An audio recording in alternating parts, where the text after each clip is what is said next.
Hey everybody, this is a quick unboxing and overview of the Sony NW-E394 8GB Walkman, the black variant. So I got this Walkman just for audiobooks since this Walkman does not really have Bluetooth, Wi-Fi, or NFC. It has no wireless radios. It does not have an SD card either for any sort of expansion, so there's no micro SD, there's no full size SD. Uh, what you get, what you get in the start is what you're stuck with. So let's take a look inside the box. So we have the Walkman itself. Not the greatest presentation, but can't expect much for less than $100.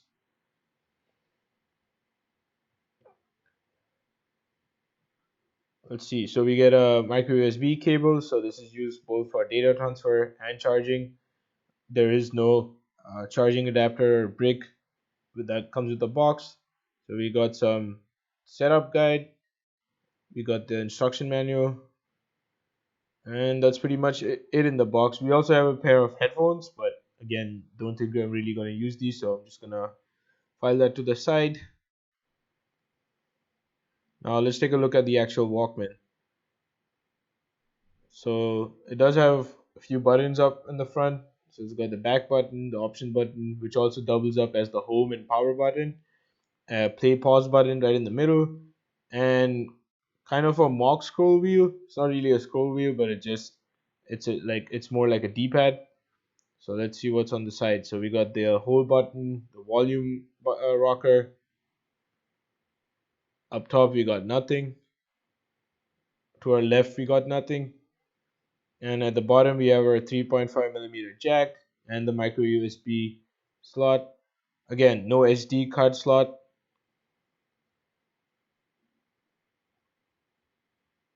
Oh, there's a bit of juice on here. The power right up. That was really quick. So let's take a look at the interface really quick. So we got our started off with the songs. There's some songs on here by default. Probably gonna get rid of those because there's not really much space on here.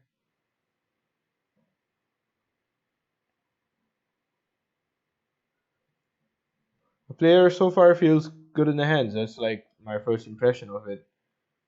It's a bit smaller than what I'm accustomed to now. Using phones, full size phones. But it's not too bad. Let's take a look at the photos menu. Yeah, I don't think I'm gonna look at any photos on here because the quality isn't the greatest.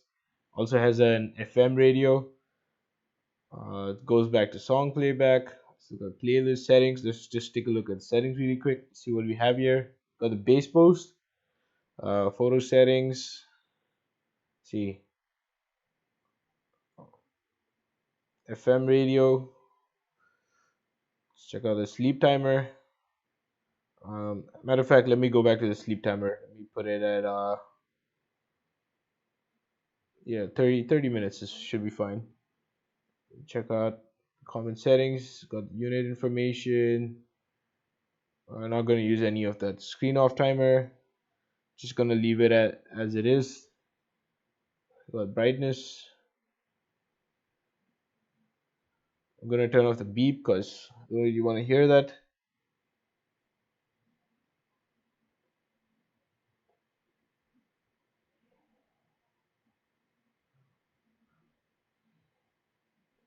The screen does look washed off on video, and it does look washed out in real life too. But let's take a look at how it sounds. So I've been playing around with this for a while, put on my audiobooks, just left the stock music on there, and honestly, it sounds a lot worse than I actually thought it would.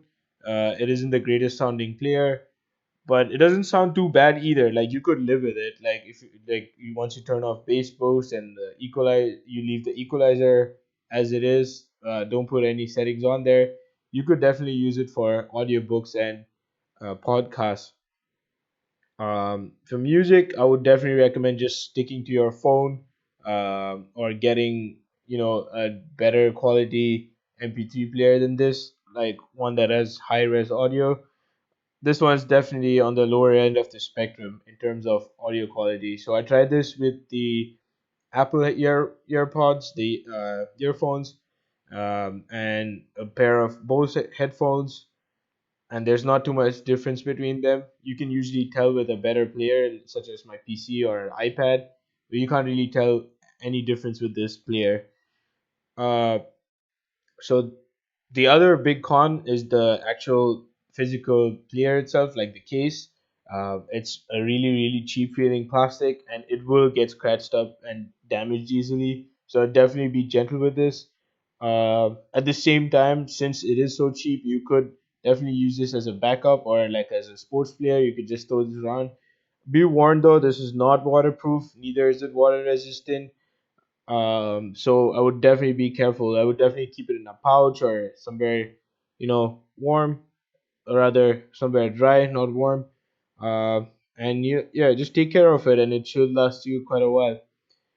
But if you just want a cheap player just for for audiobooks or just whenever you do some sports, this is a great player. I hope that helps.